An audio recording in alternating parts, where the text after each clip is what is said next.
Valappad beach കാറ്റാടിക്കൂട്ടം കൂട്ടായ്മയുടെ വിഷു ആഘോഷം നടന്നു. വിഷുവിനോടനുബന്ധിച്ച് തലേദിവസം വൈകിട്ട് നടന്ന ആഘോഷ പരിപാടിയുടെ ഉദ്ഘാടനം ജയപാലൻ കാരേപ്പറമ്പിൽ നിർവഹിച്ചു.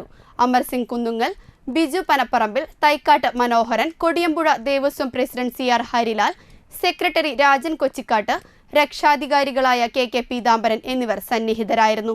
തുടർന്ന് ഓംകാരം വലപ്പാട്, ശിവയോഗിനി വലപ്പാട്, വിഘ്നേശ്വര, ശ്രീ കുറുമ്പ എന്നീ ടീമുകളുടെ തിരുവാതിരക്കളി, കുട്ടികളുടെ സിനിമാറ്റിക് ഡാൻസ് എന്നിവയും അരങ്ങേറി.